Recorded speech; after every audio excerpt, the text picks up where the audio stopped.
তাই দুনিয়া আমাদের করতে হবে, কিন্তু খেয়াল এটা রাখতে হবে কেউ আমাদের বাঁচাতে পারবে না। দুনিয়ায় মা দেখছো, বাপ দেখছো, ভাই দেখছো, বোন দেখছো, স্বামী দেখছো, স্ত্রী দেখছো, কেউ বাঁচাতে পারবে না। এই তাদের জন্য মেহনত করতে হবে, কষ্ট করতে হবে, ইনকাম করতে হবে, রোজগার করতে হবে, তাদের নিয়ে ভাবতে হবে, সংসার করতে হবে, সব ঠিক আছে, কিন্তু কি করে তুমি কায়ামতে বাঁচবে এই রাস্তাটা তো ক্লিয়ার করতে হবে। দুনিয়ার জমিনে এসে আমরা কি করছি? আমরা নিজের চিন্তা নিয়ে ব্যস্ত হয়ে গেছি। আল্লাহ বলেছে তোদের চিন্তা তো তোদের করতে বলিনি, তোদেরকে দুনিয়ায় পাঠিয়েছি, তোরা আমাকে সেজদা দে, আমাকে রুকু দে, তোরা আমার হয়ে যাও। যে দুনিয়ায় আল্লাহর হয়ে যাবে, কায়নাতকে আল্লাহ তার কদমে করে দেবে। জোরে বলুন সুবহানাল্লাহ। এজন্য আল্লাহ বলছে তোদের খাওয়া, তোদের ঘুমানো, তোদের শরীর, এসব নিয়ে তোদের চিন্তা করার দরকার নাই। চিন্তা করার জন্য আমি আল্লাহ আছি। তোদেরকে খাওয়ানো, তোদেরকে পড়ানো, তোদেরকে ঘুম পাড়ানো, তোদেরকে ঘোরানো, তোদেরকে সুস্থ রাখা, সব দায়িত্ব আমি আল্লাহ আমার।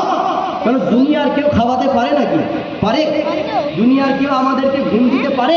পারে না। কেউ আমাদের শরীর সুস্থ রাখতে পারে? পারে না। আল্লাহ বলেছে তোরা খালি খাওয়াই কেন নিজের চিন্তা করছিস? তোরা আমার হয়ে যা, তোরা আমাকে সেজদা দে, তোরা আমাকে রুকু দে, কায়নাতকে তোদের কদমের নিচে করে দেবো। জোরে বলো সুবহানাল্লাহ। কিন্তু আমরাই তো ভুল করছি। আমরা তো আমাদের রাস্তা আল্লাহ বলেছে ডান দিকে চল, আমরা বাম দিকে চল, এই জন্য ভুল করে ফেলেছি।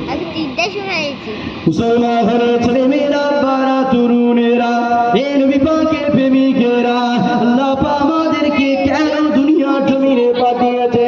কিসের জন্য পাঠিয়েছে? কি করতে আমাদেরকে পাঠিয়েছে? আমরা মুসলমান কোরআন ছেড়ে দিয়েছি, নবী সুন্নাতকে ছেড়ে দিয়েছি, এজন্য আমরা ভুলে গেছি আল্লাহ আমাদেরকে কেন দুনিয়ায় পাঠিয়েছে, কি করতে পাঠিয়েছে, আর কিসের জন্য পাঠিয়েছে। মনে রেখে দেবেন, আমরা দুনিয়ার জমিনে মানুষ হয়ে এসেছি, আর আমরা যখন কিছু কিনতে যাই, আমরা যখন কিছু তৈরি করি, প্রতিটা কেনার পিছনে, প্রতিটা তৈরির পিছনে আমাদের উদ্দেশ্য থাকে, মাকসাদ থেকে, কারণ থেকে, রহস্য থাকে। এই যুবকেরা, আমরা বান্দা হয়ে যেটাই করি, প্রতিটা কাজের পিছনে কারণ রয়েছে। আর মালিক আমাদেরকে এত সুন্দর করে বানিয়েছে, আর কোরআনে আল্লাহ নিজে জানিয়েছে, লাকাদ খালাকনাল ইনসানা ফি আহসানি তাকবীর। আল্লাহ পাক নিজে জানিয়েছে এত সুন্দর করে কাউকে বানাইলে যত সুন্দর করে মানুষকে বানিয়েছি। তার এবারে চিন্তা করেন, আমরা মানুষ হয়ে দুনিয়ার জমিনে যেটাই তৈরি করি, তার পিছনে কারণ থাকে। আর আল্লাহ তিনি তো আমাদেরকে সৃষ্টি সেরা করেছে, আমাদের উত্তম সেরা সৃষ্টি করেছে, আমাদেরকে সৌন্দর্য বানিয়েছে। এই যুবকেরা, দুনিয়ার জমিনে যা কিছু দেখছো, সব কিছুর থেকে আল্লাহ আমাদেরকে সুন্দর করে বানিয়েছে। তাহলে আমরা গাড়ি কিনি, তার থেকে আমরা সুন্দর, আমরা বাড়ি তৈরি করি, তার থেকে আমরা সুন্দর, দুনিয়ায় পশু পাখি যা দেখো, সব কিছুর থেকে আমরা সুন্দর। আর এগুলো করার পিছনে আমাদের মাকসাদ, রহস্য রয়েছে। আল্লাহ তাআলা আমাদেরকে এত সুন্দর কেন বানিয়েছে? এবারে আল্লাহকে জিজ্ঞাসা করো, আল্লাহ কেন আমায় দুটো পা দিলে? আল্লাহ কেন আমায় দুটো হাত দিলে? কেন আমাকে দুটো চোখ দিলে? কেন আমার জবানে কথা দিলে? কেন কেন কিসের জন্য আমাকে এত সুন্দর করে বানালে? আমার আল্লাহ আওয়াজ দিয়ে বলে, ইল্লা লিয়াবুদুন, শুধু আমি আল্লাহ আমার দাসত্ব করার জন্য। আরো জোরে বলো সুবহানাল্লাহ। তাহলে কিসের জন্য বানিয়েছে আল্লাহ আমাদের? তার দাসত্ব করার জন্য। কিন্তু দুনিয়ায় এসে কি করছি? দাসত্ব হচ্ছে? হচ্ছে না। আর আল্লাহর দাসত্ব আজকের তারিখে নবীর প্রেমের উপরে দাঁড়িয়ে বলে যায়, আজকের তারিখে আল্লাহকে যদি কেউ সব থেকে বেশি দাসত্ব করতে চায়, আল্লাহকে যদি সব থেকে বেশি মহব্বত ভালোবাসতে চায়, কি করতে হবে? মুহাম্মদ রসুলের গোলামি করতে হবে। জোরে বলো সুবহানাল্লাহ। দরুদ শরীফ আল্লাহুম্মা সাল্লি আলা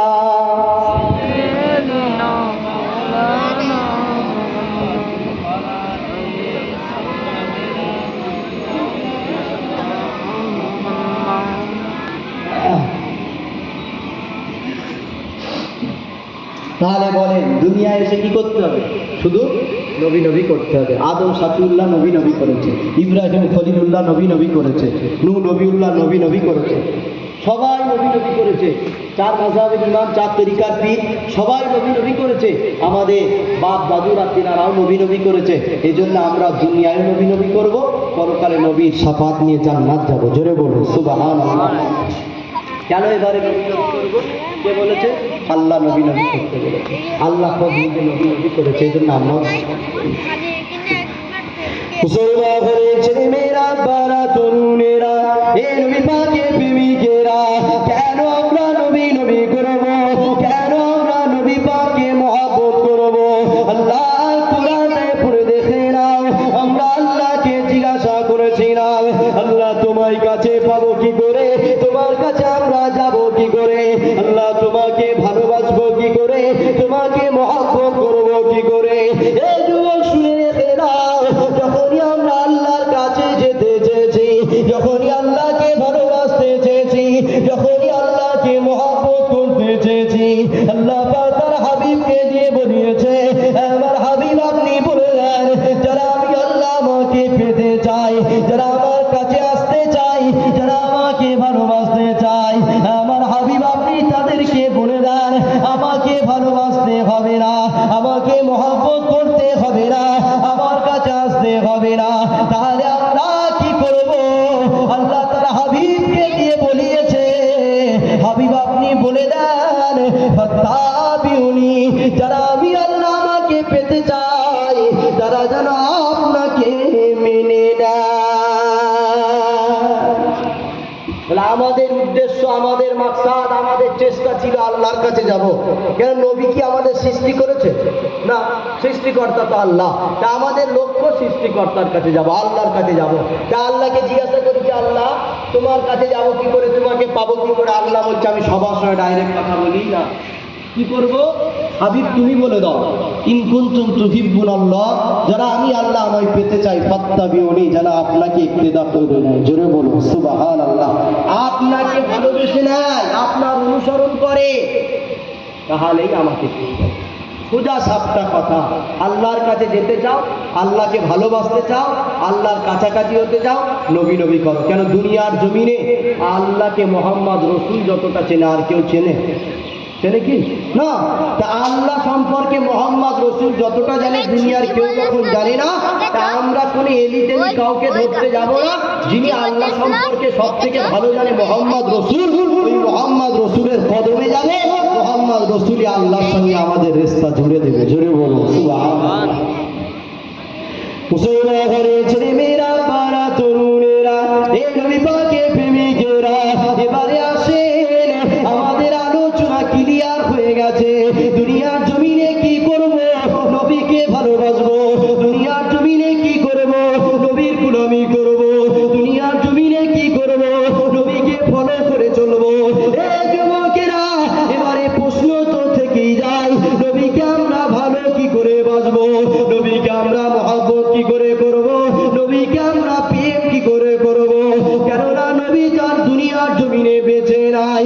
নবী যদি দুনিয়ার জমিনে বেঁচে থাকতো, তাহলে আমরা নবীর জুতা মুবারককে বয়ে আমার নবীর খেদমত করতাম। নবী যদি দুনিয়ার জমিনে বেঁচে থাকতো, নবীর উজুর পানি তুলে দিয়ে আমরা আমার নবীকে খেদমত করতাম। নবী যদি দুনিয়ার জমিনে বেঁচে থাকতো, তাহলে নবীর সঙ্গে যুদ্ধে গিয়ে আমরা নবীকে ভালোবাসতাম। নবী যদি দুনিয়ার জমিনে বেঁচে থাকতো, নবীকে একদিন খাইয়ে দিয়ে আমরা নবীকে খেদমত করে নিতাম। নবী তো দুনিয়ার জমিতে পর্দা নিয়েছে, নবী তো বিদায় নিয়ে চলে গেছে। তাহলে কি করে আমরা নবীকে ভালোবাসবো? কি করে আমরা নবীকে মহব্বত করব? এবারে আল্লাহকে জিজ্ঞাসা করলাম, আল্লাহ পাক আপনি তো নিজে বলেছেন আপনার হাবিবকে ভালোবাসতে, আবার আপনি তো আপনার হাবিবকে আমাদের কাছ থেকে নিয়ে নিয়েছেন। তাহলে কি করে ভালোবাসবো? কি করে আমরা খেদমত করব?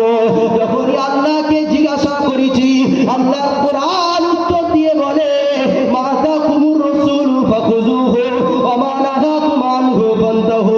এ দুনিয়ার মানুষ শুনে রেখে দে, আমার হাবিব যেটাকে আদেশ করেছে ওটাকে তোরা মেনে নে, আর আমার হাবিব যেটাকে নিষেধ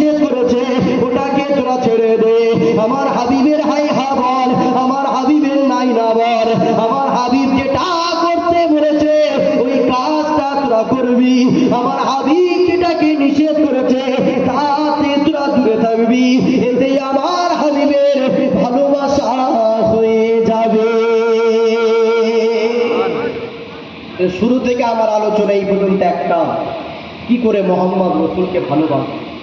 কথা বুঝছে? মোহাম্মদ রসুলকে আমাদের ভালোবাসতে হবে। কি করতে হবে? ভালোবাসতে হবে, প্রেম করতে হবে, অনুসরণ করতে হবে, ফলো করতে হবে। কেন মোহাম্মদ রসুলকে ফলো করার কথা দুনিয়ার কেউ বলেনি। আল্লাহর কোরআন বলছে, লাকাদ কানা লাকুম ফি রাসূলিল্লাহি উসওয়াতুন হাসানা। তোমার জিন্দেগির শুরু থেকে শেষ পর্যন্ত যেটাই করবে মোহাম্মদ রসুল থেকে করো, ভুল হয়ে গেলেও আল্লাহ মাফ করে দেবে। জোরে বলুন সুবহানাল্লাহ। দরুদ শরীফ, আল্লাহুম্মা সাল্লি আলা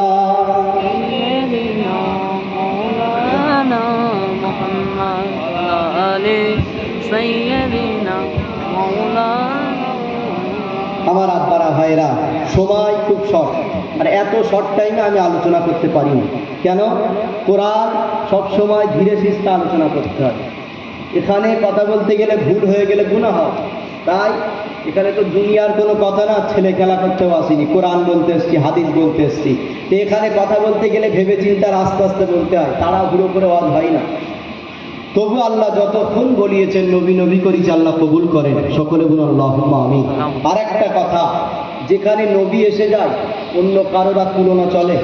তো আওয়াজ দেন, শেষ বেলায় চলে যাবো, আওয়াজ দেন। যেখানে নবী এসে যায় কারো আলোচনা চলে? কারো সম্মান চলে? চলে না তো।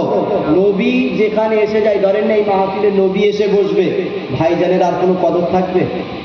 আওয়াজ দেন না, থাকবে? আব্বাস সিদ্দিকের কোনো কদর থাকবে? যেখানে নবী এসে গেছে, আব্বাস সিদ্দিক তো নবীর জুতো নিয়ে বসে থাকবে, ঠিক না বেশি? হ্যাঁ, ভাইজানও তো নবীর গোলাম। যেখানে নবী এসে যাবে, আব্বাস সিদ্দিক কে চিনি না কেন, আব্বাস সিদ্দিক তিনিও জুতাটা নিয়ে বসে থাকবে। তাই যেখানে আব্বাস সিদ্দিক এসে গেছে সেখানে আমারও কোনো কদর নাই, এটাই বোঝাতে চাইছি। কেন?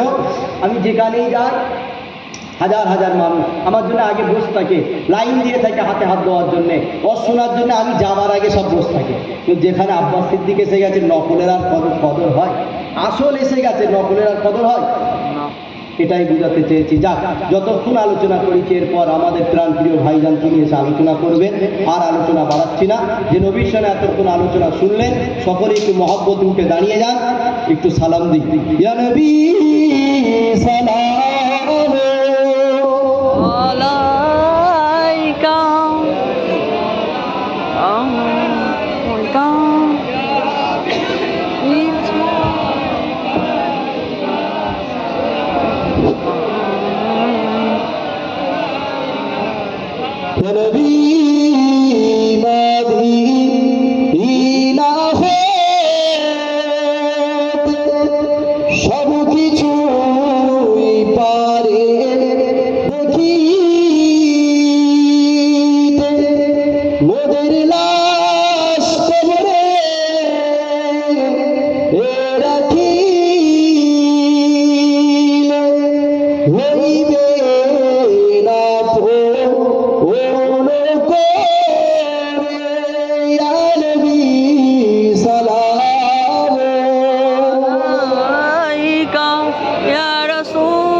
যাদের অজু আছে মসজিদে চলে যান, যাদের অজু নেই এক্ষুনি নামাজ হবে, আপনারা উঁচু করে মসজিদের দিকে চলে যান।